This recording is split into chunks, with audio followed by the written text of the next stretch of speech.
All right, guys. First podcast with my very first agent ever. Now, I don't know the statistics behind like how long, like what are the odds your first agent that you've ever hired into the life insurance space stays with you for, was it 5 years now? I don't know what the statistic is, but it's got to be freaking crazy. Got my boy John Egan here, and the story's legitimately wild. Like, I recruited him in Target like my second week in Chicago. He was my first agent literally ever in the business. And it was crazy. I went up to him and like when I was trying to recruit people, like I would go up to Target, or wherever I was, Walmart, Target, find the youngest person, be like, yo, I need help finding this. And it was like God. Like, you probably agree. It was like God, dude. Yeah, no, dude, the night before. So like, it was my last day. Like, you obviously know this. It was my last day. In the last 2 minutes. Like, Yeah, I was in the store like 2 minutes before closing. Yeah, because I usually am packing trucks. Like, I was walking out. And literally, like, the day before, I was applying for FedEx, UPS, everything like that. And I was, like, praying, like, just like, God, give me an opportunity, any opportunity. And I was thinking I was going to get a job at, like, a warehouse. You know what I mean? And then you walked in, you're like, you want a better job. And you literally just pulled out your calculator, put 10,000 divided by 2. It's like, this is how much I get paid. Like you said, it was your first week. You really didn't know yet. Yeah. It was like, I don't know. To me, it was like everything connected and everything was aligned. So. Yeah, it was crazy. And another thing is I gave you my Snapchat. And you didn't get it. And I just see this kid running in the parking lot at Target. He's like, yo, I didn't get your Snapchat. What is it again? Ended up coming in the office like the next day, right? It was like Saturday going on Sunday. Sunday came in the office, got licensed, onboarded, and you were still passing school. Yeah, I was in high school. Yeah, you were still in high school. And dude, I remember he passed his insurance test, but he put his social security number wrong on his licensing.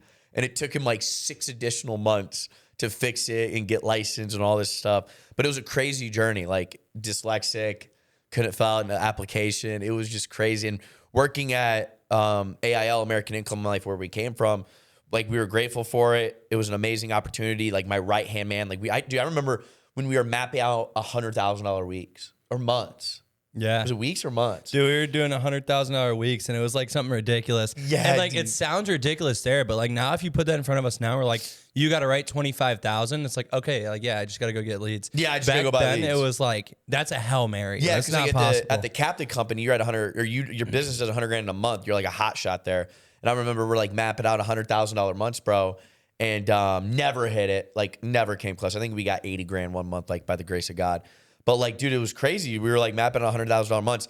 Now we're doing $15 million a month, which is like mind-boggling that we are mapping out $100,000 months. Fast forward, I leave American Income Life, and yeah, dude, like, I left American Income Life. I came over to the brokerage world, and you didn't come over for what, 6 months? Dude, I would say like a solid year. I remember. Yeah, it was like a year maybe. Yeah. Didn't follow me over for a year, and then next thing you know, my phone starts ringing. He's like, yo, we obviously make no money here at this company, not because of the not going to say the company's fault, but didn't make any money over at American Income Life. What'd you make in a year there? 36,000 or something? 30,000. Yeah, maybe 36. It was like $36,000 in a year. And I'm like, yo, just like coming down to Omaha, Nebraska to my apartment, you had how much money in your account? Negative $300. Bro, negative $300. I was like, yo, I got leads for you, apartment to stay. And dude, we're just booking appointments. I literally have the video too. We're just booking appointments, running insurance in the house. We were traveling to what, like Missouri, Iowa, Kansas. We were like just going across the United States, traveling and selling life insurance.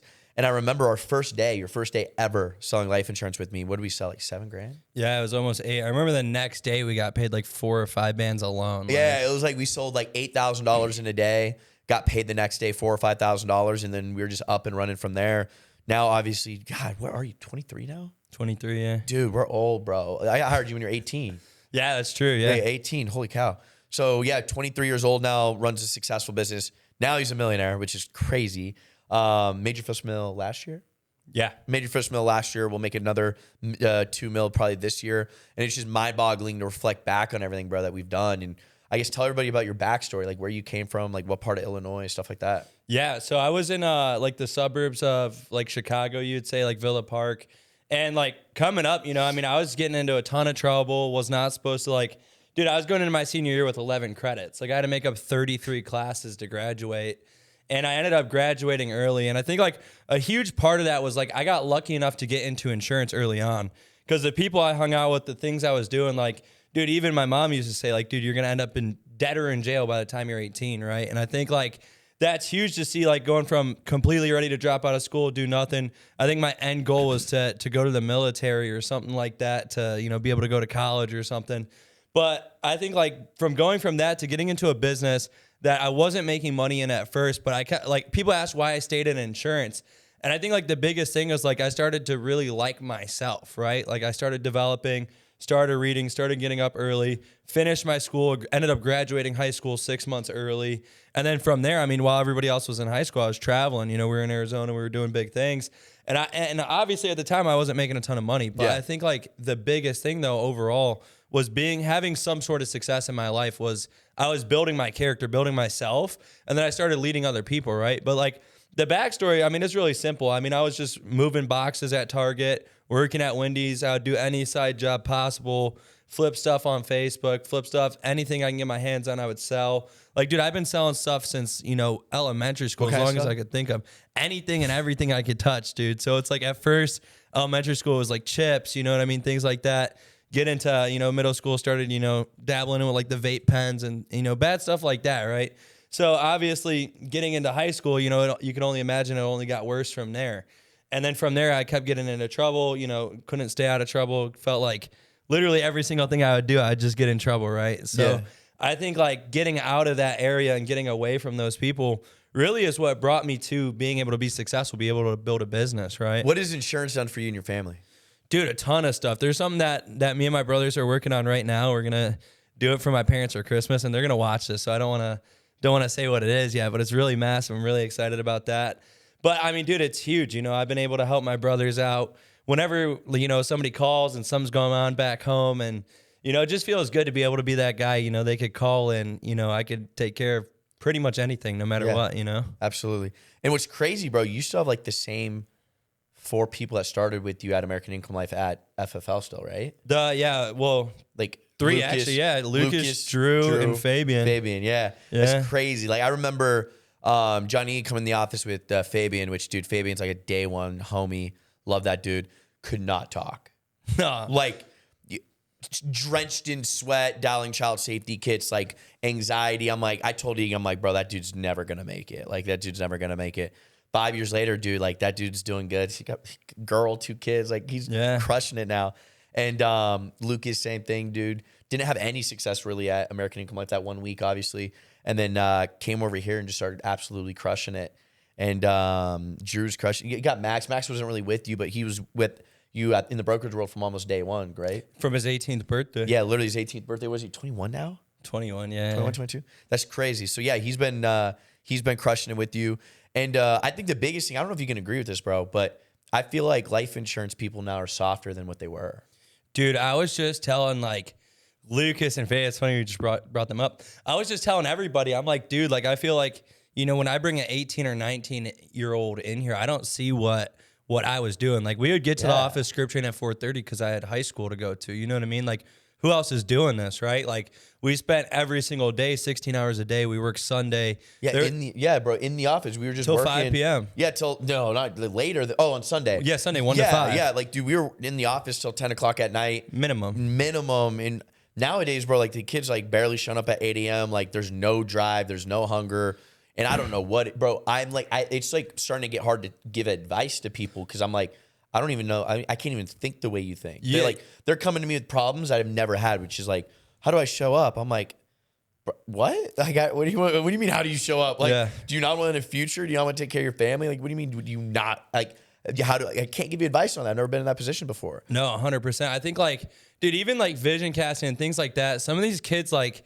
They see all these people online, TikTok shop, shit like that, you know? TikTok and they're like, shit, dude, don't get me well, started. I could get rich tomorrow. Well, go fucking do it. Stop wasting my time, right? Yeah. Like, so I think like that's the big thing too is people don't understand is like they have so much exposure to quick money or, you know, quote unquote online money, right? And it's like they don't know what's the best opportunity to chase. For me, for you, I know for you probably too, this was the only opportunity. But there's literally no plan B. I was going to do this or be a garbage man. My mind was set on this, right? Yeah. There was like, we started and there's no plan B. Like I did not think about one single thing. And I could probably think of 2 million reasons why me and you both should have quit. Oh yeah, dude, debt, you know what I mean? Chargebacks, agents quitting. Oh my God, dude, the list goes on.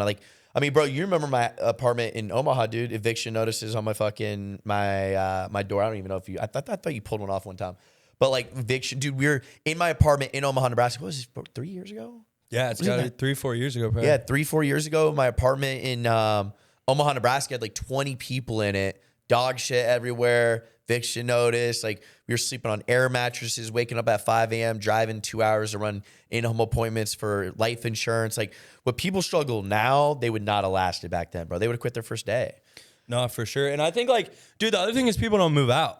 Like, Yeah, the nobody moves out of their second hometown anymore. I was out. Yeah, right? dude. Like you came to Nebraska for like 2 months and started kicking it and crushing it, and then went back home and started crushing it. Yeah, immediately got an apartment when I went back home.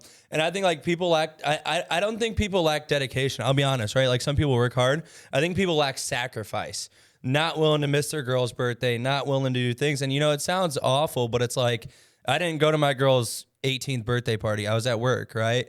But looking back on it now, we've got to travel to pretty much most, like, I wouldn't say most of the world, but we got to travel the world together. It was dope. It was like I had fun, bro. Like we definitely had fun. Like in the do hood things of like Kansas that. City. Yeah, and it's like in the beginning, like when we're traveling like with us and it's like looks fun, looks like that, people don't realize how hard it is, right? And like even especially if you got a girl back home, things like that, and they're like calling you, you know, saying like we were just talking about like saying I miss you and things like that, and it's just like, damn, dude, like I just picked off fleas off me for the past hour. Like I really don't like. But dude, you know, when it was this, hard though, we weren't even like.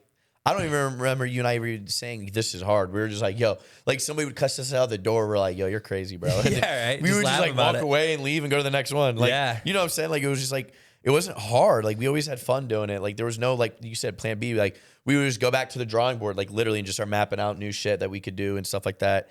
And I think it's crazy nowadays, like you said, bro. Like just maybe they have dedication, but they don't have sacrifice or whatever. Yeah. And I think that's what a lot of young people like have now. And like you said, like online, like TikTok, YouTube, these kids making, these 20-year-olds making quote unquote millions of dollars and selling courses and shit. And yeah, dude, I think there's no culture of long-term vision. Cause like you and I always had the 10-year vision, bro. Like we were like, yo, we're millionaires in 10 years. We're cool. Yeah. You know what I'm saying? And then it happened obviously well before 10 years. But yeah, like I guess what was like the hardest thing you think you went through in insurance? Dude, honestly, probably making money for the first time.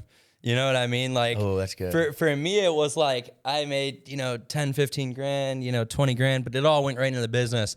When I popped, I went from making 30 grand a month, spending every last dollar on the business, to making 90 grand 2 months later a month, right? Like, you know what I mean? So it was like, you can't spend that money, right? Like sometimes like even growing a business, you can't do it that fast. So it was like, for me, it was like keeping the pressure on, continuing to work as hard as I could. And I think that's where I like fell back in business for a little bit, was I was too comfortable, making 100 grand a month. I mean, it sounds silly to us, but to the average person, you'd be like, no shit, you're crazy? comfortable. Wait, just pause real quick.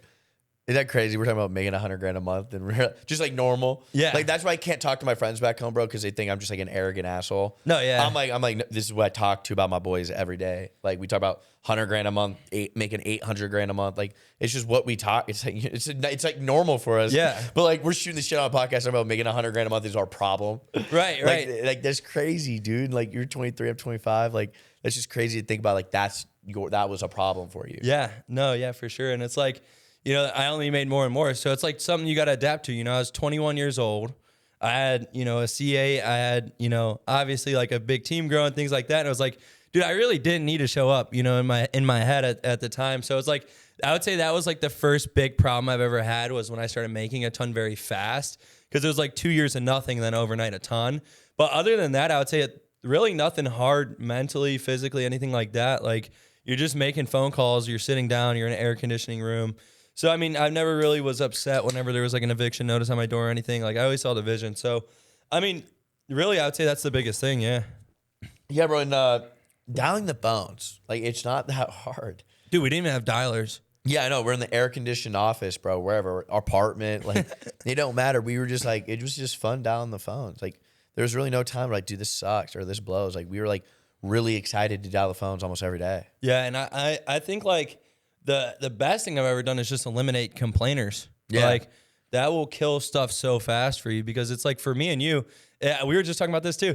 Dude, if you've never heard me complain about anything business related, like, oh, like this, that, the other. It's like, we've never like called each other like complaining about something crazy at all about like the business or something. like maybe about somebody. Yeah, like, what's the solution? Yeah, yeah. Or like, but yeah, we were never like, we're just like, all right, dude, like this dude rolled me 50 G's. Like, what what do we got to do now? Like we should go sell more, hire more, like develop more. Like, nah, dude, you're totally right. Like we've never really complained, never really negative. Like we had fun doing it. Dude, like I'm trying to think of my favorite memory, bro. What's like one of our craziest memories ever? It's the craziest memory that comes off the top of your head. Dude, honestly, it was the guy in the in-home that like made us go to the car and you got stuck there with him. And he was like on drugs or something. Was this in Iowa? Yes, or Nebraska maybe. And he was like yelling at you on his porch. Was it the video you sent me? Yes. Oh, I do remember. Dude, that was pretty wild. Dude, I think my favorite one is when you started walking up to this house and you had to puke. Yeah. I was like so sick. Yeah, you had to puke, so you're like, I can't do it. And you turned around and started puking by the truck and stuff. Dude. Oh my gosh. Dude, we would run in-homes in his brother's truck. And it had like this massive antler coming out of the grill. And we would just pull up to people's houses in this ghetto-looking truck, dude. Dude, they loved it. Didn't you flip that thing? No, he did. Like I was with him though, but yeah, it was like snowing and he fucking drove into that's a ditch. funny. Dude, we've had definitely some crazy memories I can think of. Didn't we almost get hit by a car? Probably a lot. No. Lucas, we told Lucas to speed off because the guy had a gun. Oh my God, yes, dude. And he had the gun. Gosh, there's this guy. What happened? Like pulled up with a gun or something? Dude, no, we pull up on the street. We're pulling up to the in-home. Dude, and this story gets good because we found the freaking Sting house after. And we pull up to this house and there's a guy like tweaking, running down the street with like a gun. And we're like, go. And he's like, I'm parking. Like he's getting mad at us. And I'm ducked down in the seat. Like I'm like, dude. And he like finally sees it and he like takes off and this guy's like almost in the window, dude. It was crazy. This guy like pulls out a gun, like crackhead running around with a gun. And Egan and I are like ducking. And we're like, Lucas, drive, like fucking drive, dude. And he's like parking. I'm like, why are you parking, bro? There's a guy in the middle of the road with a gun looking at us. We're like, Lucas, drive. He like pops up, floors it and drive and just drives. He almost hits him, dude. That was crazy. That was crazy, dude. And then so we missed that in-home, right? So we went and just knocked a random door like, people would do. And we like seen a house with like cop cars and shit. So we went and knocked it. And we get inside, and it's like a full Sting house. Do you remember this? Yeah. Was it just like a bunch of old people too? Like, yeah, and like there's like rifle racks and shit, and like dude, people in uniforms. Dude, it was weird. Like they were coming in and out of an ambulance. No, 100%. No, I remember that. No, dude, we've had some crazy memories on getting home. Where have we like? What states have we ran? A lot, dude. I'd ton, say, bro. I'd say really the most would be in Nebraska, like Milwaukee. Iowa, You love Milwaukee, dude. Ugh. Yeah, dude. One of my guys got their car stolen while they were in a house. No way. Dude. Yeah, Jordan. It was his girl's car. So let him take it in-house. Yeah, and they stole it. I do remember that. I do remember that. Yeah. What's the most adversity you think you've gone through in the business? Like roll up debt wise, dollar amount, like how you got through it, stuff like that. I mean, dude, I think like. So, I mean, roll up debt. I've definitely got caught with 200 grand and within a month, right? Between 4 people rolling me. But like, I don't really look at that stuff as adversity. Cause like my first thought when that happened was like, yo, 4 months from now, it's not going to be there. Yeah. Like who could say that, right? Like, and then in my head, I start going like, damn, I could pay off a 200 grand house in 4 months. Like people spend their whole life doing that. And then I just get excited again, So it's like, for me, it's like, I always understand 3 bad things and then 1 good thing. If 4 bad things happens, then it's 6 bad things and 1 really, really good thing, right? So it's like, I think mindset wise is always huge. And anytime you fall in your mindset is when you start having adversity. And it's like, it'll be over anything, right? Like whether it's just like a small thing in your day or whether it's something really big, like you won't be able to cope with it. So I think just sticking up with like mind, body, spirit, everything like that, you're going to be able to stay focused and not really have adversity, just problems, right? Yeah. Like it's not like, I'm not dwelling on it. I'm not stuck on this. It's just something that happened and I got to move through it and figure out how I can navigate it, right? What's your biggest advice to anybody out there starting new or looking into the life insurance space? Be coachable and work a lot, right? I think people underestimate when they come in this business and they see people doing 30 grand a month and they're working, 8 a.m. till 6, 7 p.m., right? They see that and they think like, oh, well, that guy could do that because he's really good. No, at the end of the day, it's like we all read the same exact script. Like nothing changes. We all buy leads from the same place. So it's like if you're less good at something, right? And I always think about this nowadays. It's like whenever I want to learn something, it's not like how hard is it to learn. It's just how long is it going to take? Like, because I could learn anything. I could be great at anything. It's just how long is it going to take? So let's use basketball as an example, right? If you suck at dribbling and you dribble every single day for a year, how much better are you going to be than the average person? Yeah. 90, 80%, whatever it is. So it's like same thing with insurance. It's like if you do that every single day and get the reps in, you're going to be better than a lot of people at it, right? So it's not like, will I ever be good at this? Will I ever make a sale? It's how long will it take me to make a sale? How long will it take me to be good at this? And how much extra practice do I need to do? I was always real with myself. I could barely freaking read, right? Yeah. Like, you remember that. And it's like, even walking in here, what I call the place equity, it was equality. Yeah, it was equality help. Dude, I'm like, Calls what the it hell? equity. But you know what I mean? So like, still to this day, I struggle at reading. So what do? I read every single day. I don't cop out with an audio book. Like I have to read an actual book. Like, and I try to get better every single day. And it's like, that was something I was real with myself in the beginning. Like, I had to go home after we'd script train at 4 in the freaking morning, and I would still script train by myself in my mirror, right? Yeah. Like, I would still turn on the game, get on a Call of Duty lobby and read my script, because you'll never get better than doing that shit on like a PlayStation, right? Like, I was like 18, still had my PlayStation all set up, everything like that. So it's like I would read it in there and just get dogged on in a group, in like a chat, Bro, right? do you remember when you'd send me your paragraphs so I could read them?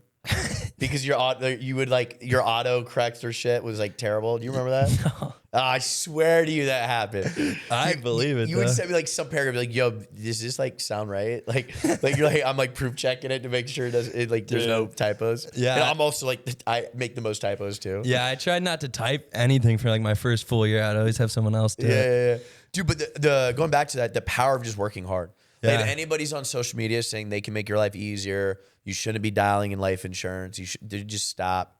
You cannot make your life easier. Like, you're still gonna have to work 12 hours a day. Do you remember what I asked you when I called you to come over to FFL? I just asked, like, what's the bad things about FFL? And you're like, well, we don't have an office yet. Like, we're not really running weekly calls. There's no leadership, shit like that, right? And I was like, thinking too, and you were thinking, and we were like, like, that's what we both love to do. Like, let's do it together, right?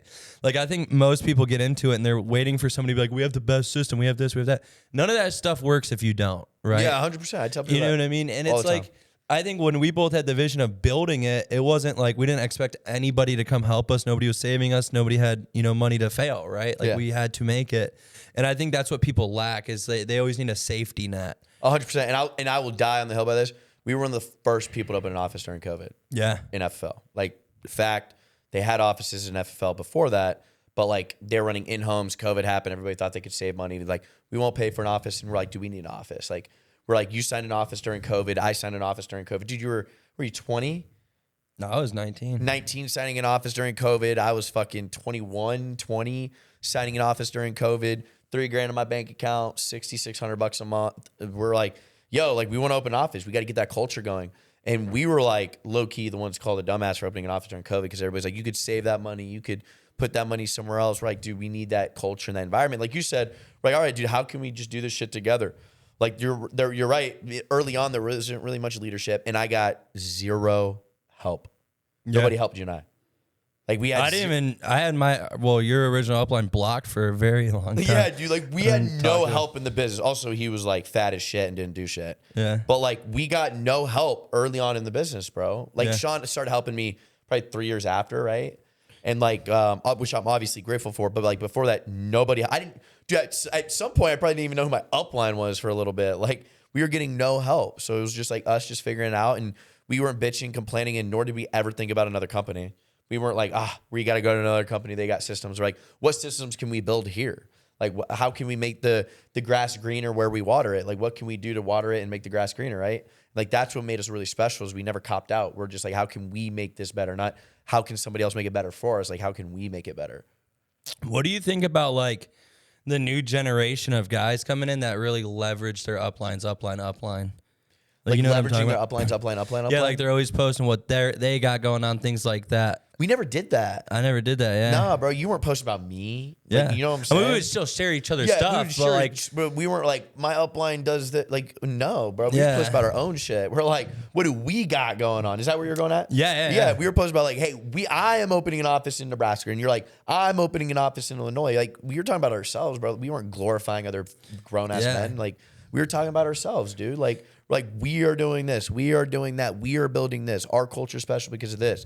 Like, we weren't glorifying other people and talking about our upline. And quite frankly, my uplines they didn't do shit early on in my business, to be completely honest with you. Like, I got, like I said, no help.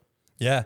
And I was trying to explain that to, like, some of my guys. I'm like, when you're on a recruiting call, you shouldn't be talking about, what your upline's doing, what you're doing, things like that. 100%. I got way more people in this business when I was, being like broke and being completely honest, right? Yeah, like 100%. Not obviously not getting on the thing saying I'm negative 20 bands because I took out a ton of personal loans and didn't really use my head. Like obviously not that honest, but I was like saying, when I got into this business, I didn't have money. I worked my way up in lead flow this way, right? Like I started being able to IP 15, 20 grand a month very early on. My 4th month, we did 150,000, right? Like, and it's like, I was able to say like, based off what I've done. And then like very soon on, I was able to say what I've done for others, right? Not, not going up the totem pole, but down. Like look at Lucas, look at Fabian, look at Max, look at Thomas, look at Zion, the list goes on. And I'm like, I started being able to, tell people what I've done for others rather than tell somebody what somebody's done for me, right? You know what I mean? And I think that's what like this, a lot of people don't understand is nobody cares what you do for yourself, but what you could actually do for others and the impact you actually have on others, right? So, and bro, nobody cares about the Lamborghinis and the cars and shit. Yeah. Like nobody cares. I bought them because I'm like, this is badass, and I like when people say my car's nice. Like, that's why I bought them. You know what I'm saying? Yeah, I got the Mozzie from you, and then after I didn't buy a car till I was literally until I was 21. Like, yeah, dude, like just nobody cares about cars and shit. Like people get attracted to the wrong things, bro. Like they're attracted. Like if you don't have a Lambo, then like your upline sucks. It's like, dude, what? It's like, bro, we just worked hard. We showed our results, and it brought up a really good point. Like we talked about what we did for other people. Like we weren't talking about like, well, my upline drives a Rolls Royce. We were just like, we didn't talk about that shit. We talked about how we helped other people and what we did for other people. That was a really good point. I don't know why. Like I forgot about that over the years. Is we never talked about up the totem pole. We always talked about below the totem pole. Yeah, and it was like I think I got a lot of people too from this one story in specifically. And there was a girl that was on my team, and she was living on Section 8. Had a kid. Single mother. She was amazing. I wish she came back. And she started making 15, 20 grand a month. And I remember there was a time where she called me and she said she had saved like a lot of money and that they were going to raise her Section 8 rent, right? And I was like, that's literally amazing, right? Like actively changing someone's life. She got her daughter in a daycare, things like that. And I was just like, that was something that like I actually felt really good about, right? And I was able to share that with other people. And for them to not have an excuse, right? Like she has all these things going on and there's not one excuse, right? She's still stacking money, still working her ass off, things like that. And I think when you put that into perspective, or even like, when people say they're having a bad day, it's like, dude, you don't even know what a freaking bad day is, right? Dude. Like, so I think like perspective's everything in this business, and being able to share other people's, stories and things like that are really important too, because it shows people from every walk of life you can make it in this industry. I agree. What's your what's your goal in the next year, 2 years, 3 years? Like personally, income wise, like it don't matter. I mean, dude, I got a lot of goals. So next 5 years, I want all my brothers to be, both of my brothers to be fully retired from the real estate portfolio I'm trying to build.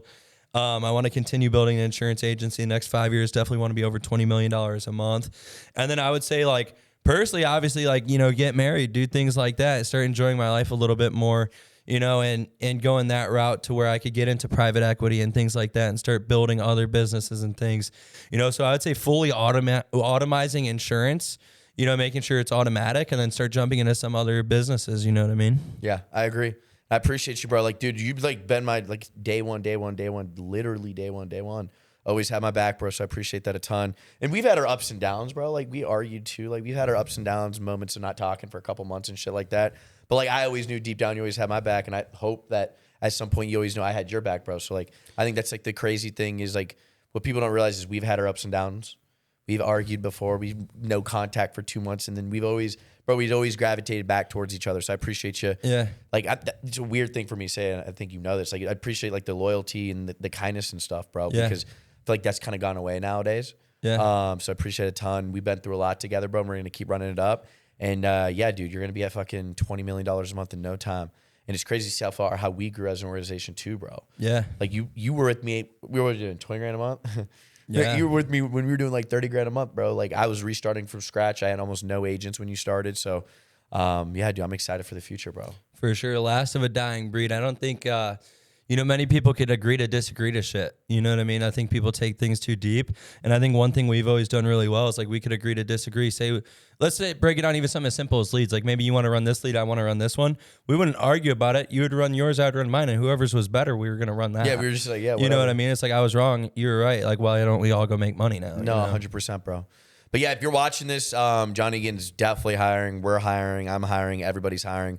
But if you want to reach out to him, what's your Instagram number, whatever you want to get out? Official John Egan. And then my phone number is 708-305-8065. I was really thinking if I wanted Oh, that. my dude. It only made sense to have my day one employee at Target to millionaire in the insurance space on my very first podcast. So I appreciate you flying out to do this, bro. And appreciate you doing it on your own dollar. I know I offered and you're like, nah, bro, like I can take care of my flight. So I appreciate you coming down, bro. Yeah, bro. I appreciate you, bro. Thanks, bro.